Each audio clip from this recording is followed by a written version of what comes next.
KCRW sponsors include A24, presenting Moonlight, a film chronicling 3 chapters in the life of a young black man discovering his identity and experiencing first love as he moves from childhood into manhood.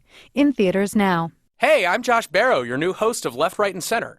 Every week, join Rich Lowry, Bob Scheer, and me for a contentious yet civilized debate of the week's big political stories, from ISIS to the U.S. economy to this 47-candidate presidential election we're having. You can find Left, Right, and Center on KCRW's iTunes page. From KCRW Santa Monica and KCRW.com, it's The Treatment.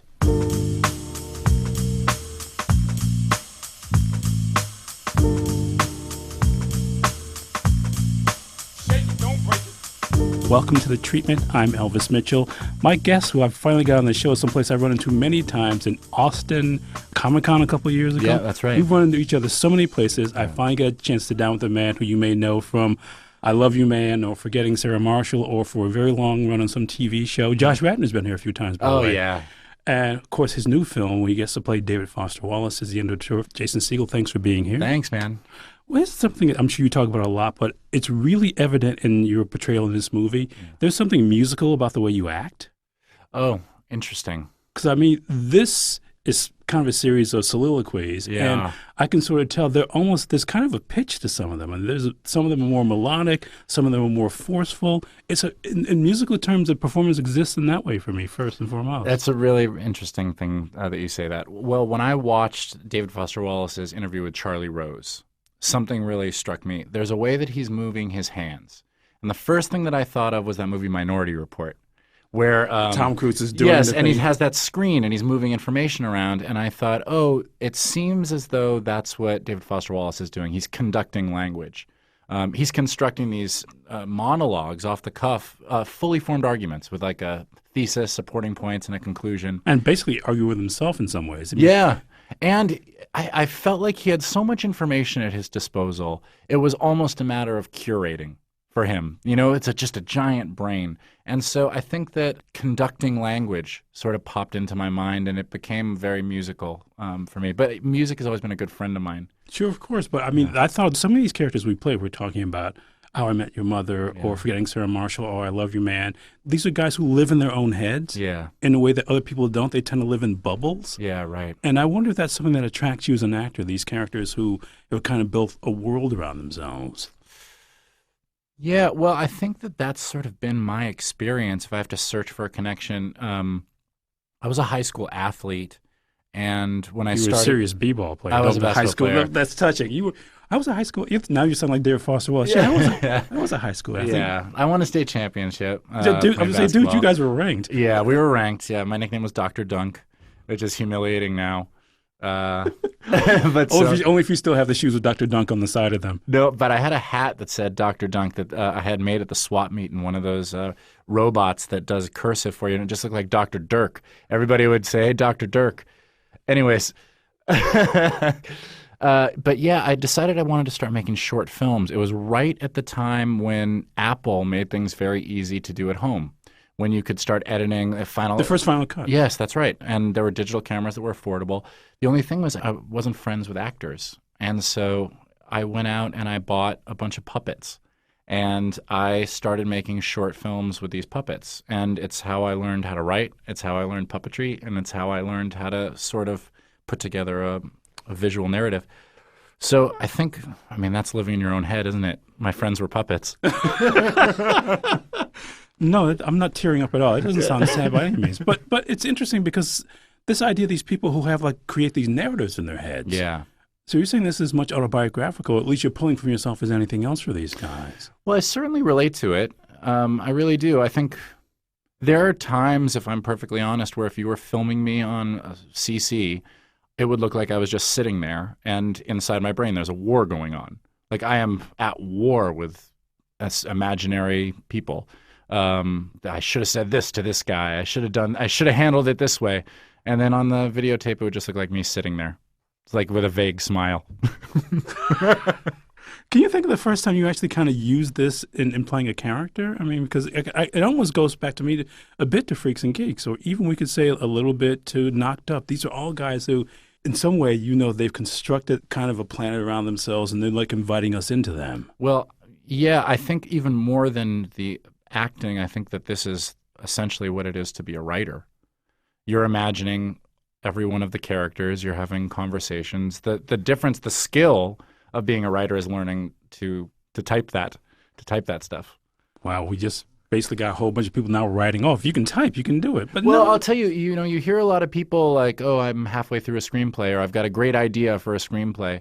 The idea isn't necessarily the hard part.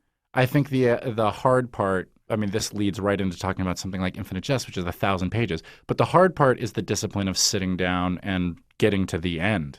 That is incredibly lonely and difficult. And, for a screenplay, that's 3 months of, no, I can't meet you for dinner. I can't go do that fun thing. I have to write. I thought so much in prep for this movie. Infinite Jest is 1,000+ pages, and a difficult 1,000 pages. And the rough draft of it, I think, was 500 pages longer. So that is years of, no, I can't meet you for dinner. And you're laboring under the belief the whole time that what you're writing is going to make sense or matter to anybody or is worth doing. That is a very particular personality type.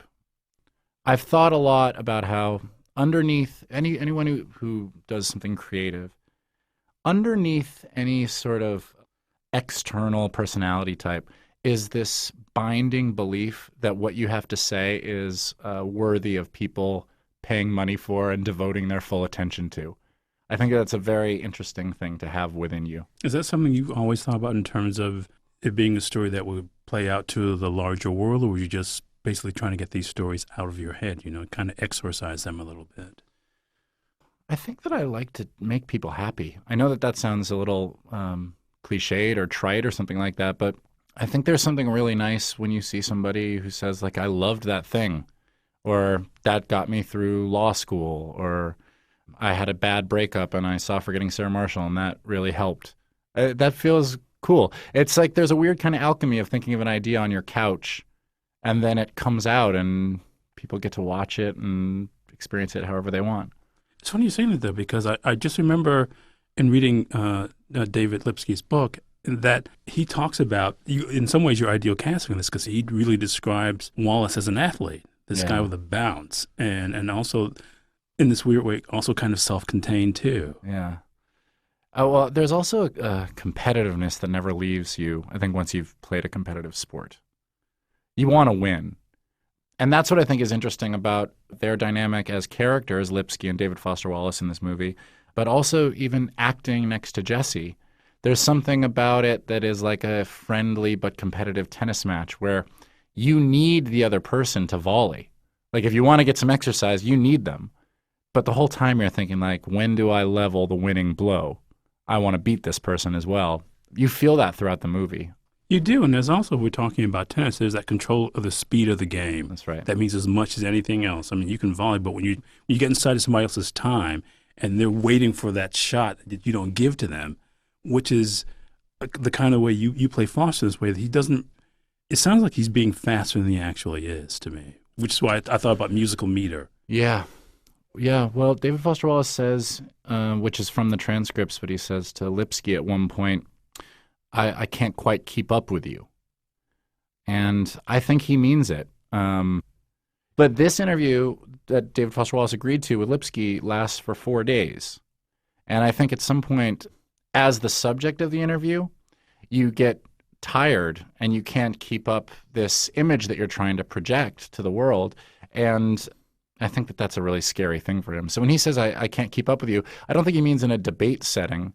I think he means that you have the safety of knowing that you get to cut out anything stupid you say, but anything stupid I might say is fair game. Which is why he did that thing that, and I remember in reading this, I was shocked that Lipsky gave permission. If I say something 5 minutes later, I want to take it back, I want permission to do that. And that's something that never happens in interviews. Somebody who's done print interviews, trust me, you don't do that after the fact. That's right, yeah. I don't know exactly what happened, but my guess would be that the minute David Foster Wallace hung up the phone after agreeing to this interview, it was pure regret and terror about the moment that was to come. If he's anything like me. Do you get that fear, that anxiety about doing them? I think that there is a fear of being exposed. I mean, this, for him, this is 1996, so it's even lighter back then than it is now in the tabloid internet culture. The way that we relate to celebrity is you either want to sort of deify them or really knock them down to your size. And I think as the subject of the interviewer, you're kind of just you. You know, like I look at like an article that might say, they're just like us. They go shopping too. And you never feel like a they. I've never at any point felt like I made a transition from the us to the them category. But all of a sudden you realize there might be like a story that says like Jason Segel's fat beach body. You know, and you're like, oh, I've crossed over into some territory where you are allowed to say that, I guess. Like, you know? Wow. We're hearing a lot from our guest, Jason Segel, who says all you have to do to write screenplay is type. It's the treatment. He's starring as David Foster Wallace in the film The End of the Tour. I guess you're talking about that, though. That's even one of the things that he says in the intro to the book. He says that Wallace also had this ability to draw these two different poles out of people in rooms, you know, that all the women loved him and all the guys hated him because they wanted to be him.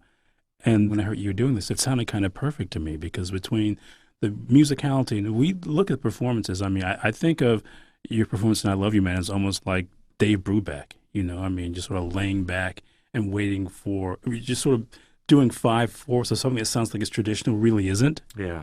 And, Thanks. but you know what I mean? I do. That kind of thing. And here it really is, it's almost like from Metallica to opera. Yeah. You know, this sort of sense of playing a lot of notes, but also in that way that an opera pauses are musical too. Yeah.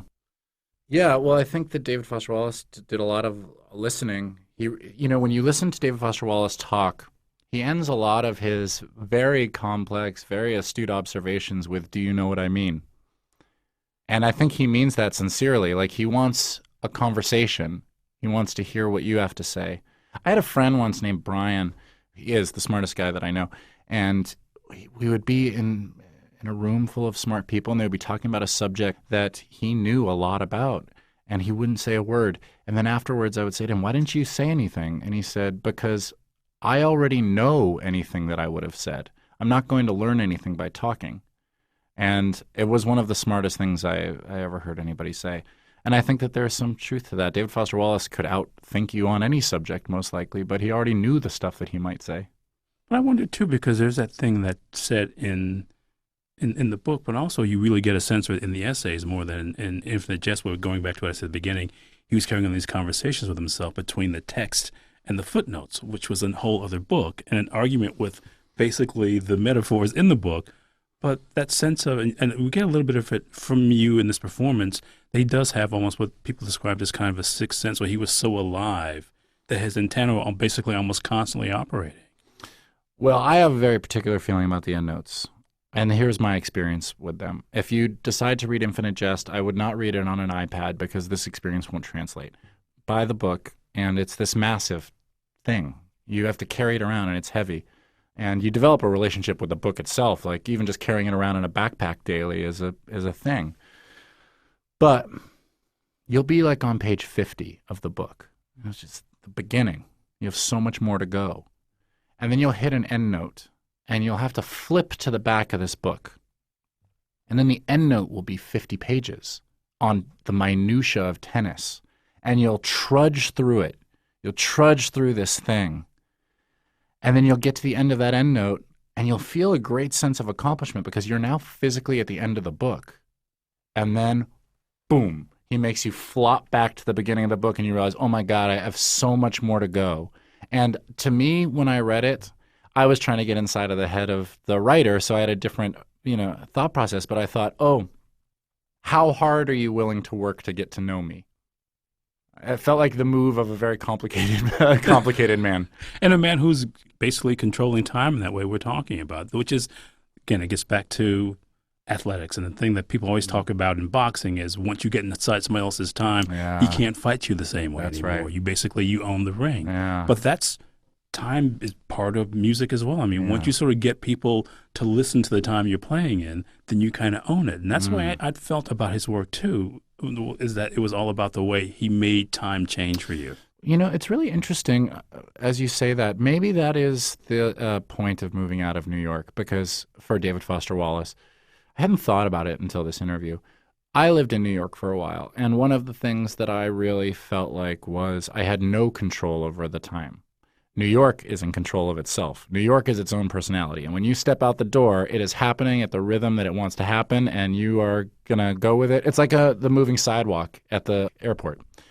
And you can't I couldn't find a way to slow down there mentally. Yeah. And me getting out of there it was too fast for me.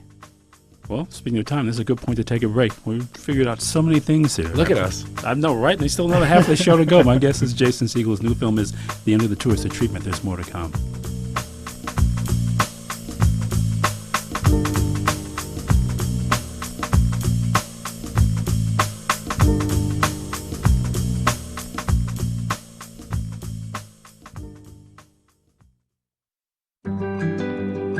Visit the Which Way LA blog for an extension of what Los Angeles is made of. News, arts, culture, and the fabric of Southern California, all in one place and updated daily.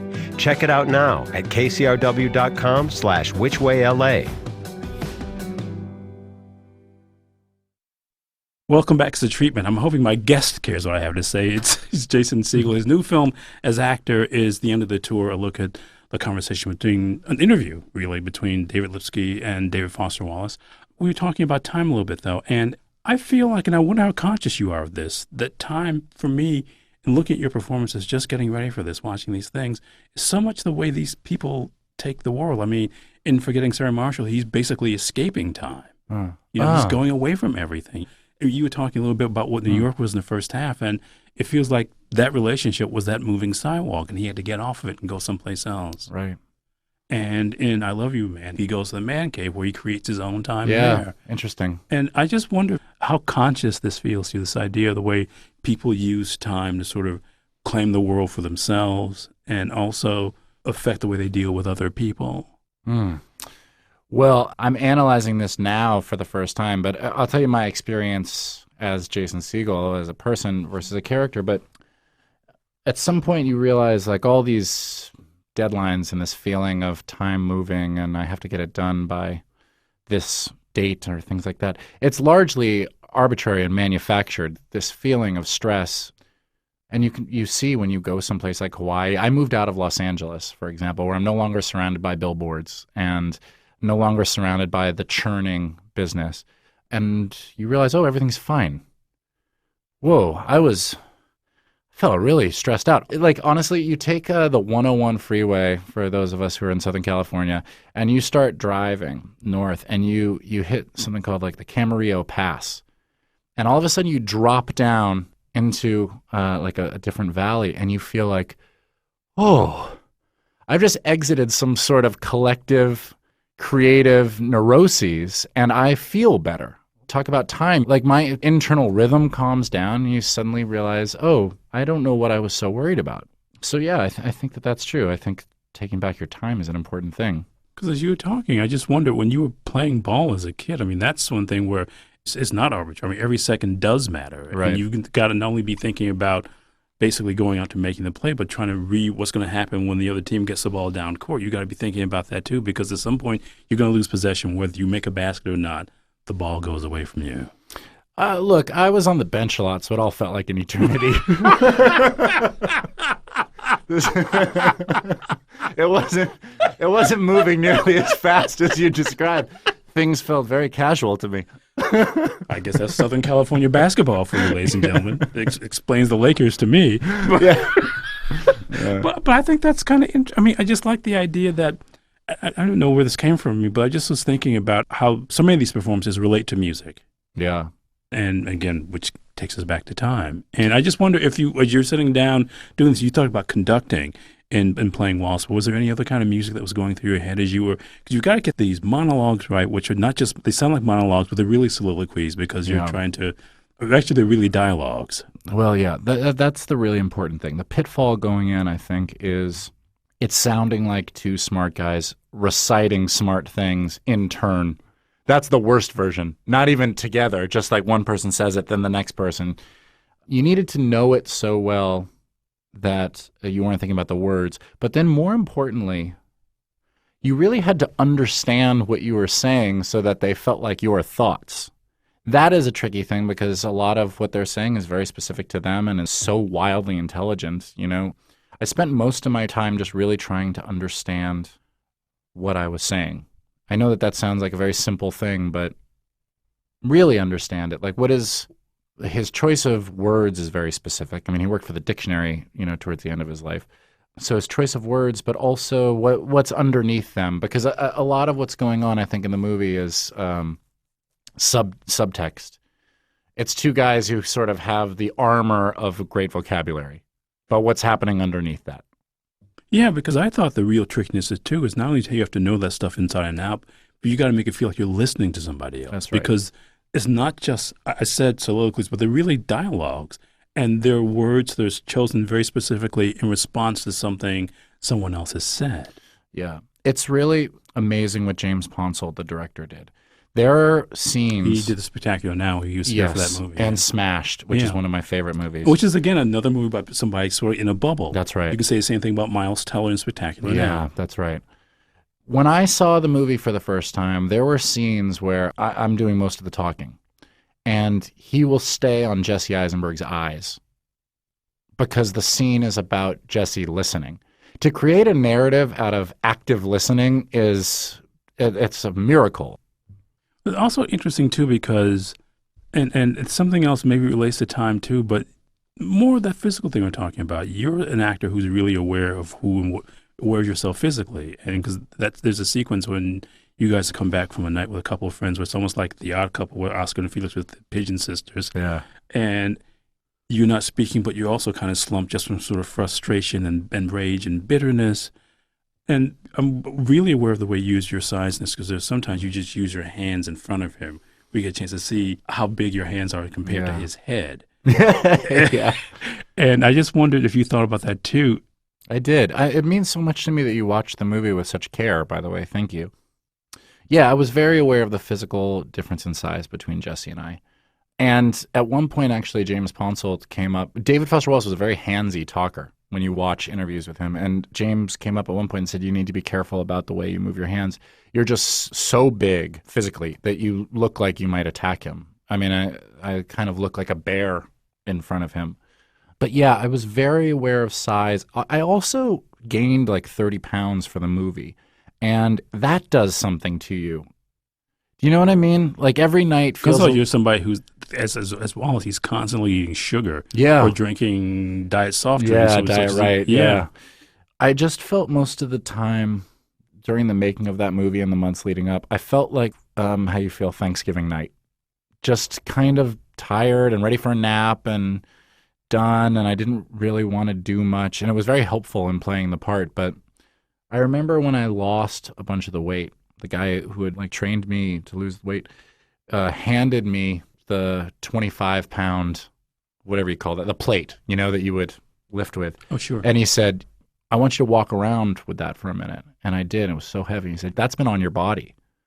That's why you felt so tired. You've been walking around carrying that weight. And that affects you.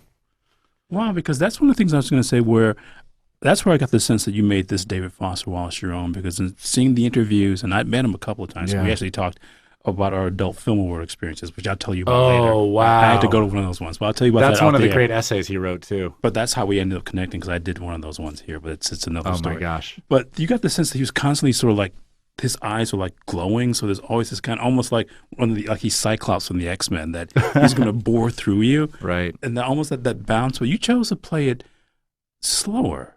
Was it always just a consequence of gaining the weight? Was there there's something else? Because despite him seeming like kind of lost in his thoughts or whatever, the way you play him is very deliberate, and that's why I mentioned the physicality. Yeah. Well, it's the end of the tour. It's the last 4 days of this tour, and I think that I had access to these recordings, to Lipsky's recordings, and there is a moment in the recordings where David Foster Wallace just sounds done. You know what I mean? Like, I'm done. And he's tired. And I think more importantly even than that is, The end of the tour is even different than a week before. I'm at the end of a tour right now. This is my last interview for the end of the tour. And I'm excited. But I think David Foster Wallace at that moment was in a lot of fear, because what you go back to as a writer is a blank page. And that is a terrifying thing. Let me tell you, as an actor, on this tour, am always met with the question, what's next, right? Imagine being asked that after you've just unloaded a 1,000-page book. You don't even know if you can do it again. You don't know if you have it in you. And some interviewer is going to be like, oh, they haven't even read Infinite Jest yet, believe me. And then they're like, hey, so what's next? Any fun pranks while you were writing the book? Oh, wow, that's a stopper. My guest who just used the word excited, nobody's ever used that in the show before, is Jason Segel. His new film as an actor is The End of the Tour. But that was one of the reasons, too, I have to say, I was thinking about music, because if you see a performer at the beginning of a tour and the end of a tour, or if you go see actors on stage at the beginning of the run and the end of the run, they're very different things. Sure. And you can sort of tell that at a certain point, you're going to ask the questions like, what's next, or things that you've answered before. And you can sort of see in this Wallace, because he is so deliberate and in his way kind of a performer, but also he's part of an audience. I mean, that's the thing that connects, I think, Wallace for me to you, is that he's a performer as well, be it on the page or in person. I think a lot of the benefit for him is having done profiles from the other side. He knew how this game worked, and I think that's some of his frustration is I wish I was doing this profile on myself. You know, I could make it interesting, and I would add just enough controversy, and I'd come off just the way I want to come off. Like, I think David Foster Wallace probably the whole time was thinking, I wish I was doing this on my own. Because part of it for me, and I even get this from you, there's a bit of impatience of, and sort of the arrogance of, I know my word choice will be better than his. A little bit of that, you know, that if you're an athlete, you got to go into the game thinking you're better than somebody else. Yeah, that's right. It's sometimes a delusion, but that's the athletic delusion is I'm gonna kill him. You know, I'm gonna smash the other team. Yes. And like the Bad News Bears go into every game thinking that too. It's not true. But then when they come to think of it, that's the danger. And by that point, you know, you think about it, that's what he come to think it. I mean, he'd gone from being this guy who written these two little books, the first book nobody saw, to being this guy who was going around the country filling up bookstores, which is a really hard thing to do. Yeah, well, there's a reason, though. And I think that David Foster Wallace, in my opinion, was justified in feeling like he had something special and unique to offer. But a lot of that has to do with bravery. How do you mean? I think that a lot of us feel the ways that Infinite Jest is thematic of, you know, these feelings of loneliness, these feelings of emptiness. And we as people spend a lot of time trying not to acknowledge that. And David Foster Wallace, despite being kind of a dude, was willing to say, hey, wait a minute, I feel lonely. That's a brave, in my opinion, that's a brave thing in this culture for a 34-year-old man to say very openly, like, I feel lonely. I feel like I've been lied to culturally about what's going to make me feel good because I don't feel good. I think that people really responded to that because we spend our time just trying not to say that. And we're out of time, so I'll stop here, and I'm not going to ask you what you're doing next. But thank you so much for doing this, Jason. Thanks, man. This was a blast. My guest is Jason Segel. He's starring as David Foster Wallace in the film The End of the Tour. The show is recorded and mixed by Kat Yoris, edited by Blake Vite, who's the associate producer. I have nothing left to say. It's The Treatment. To catch up on past episodes of The Treatment, go to KCRW.com or listen on your smartphone with KCRW's mobile apps, or subscribe to the podcast on iTunes, Stitcher, or wherever you listen to podcasts. The Treatment is produced and distributed by KCRW Santa Monica.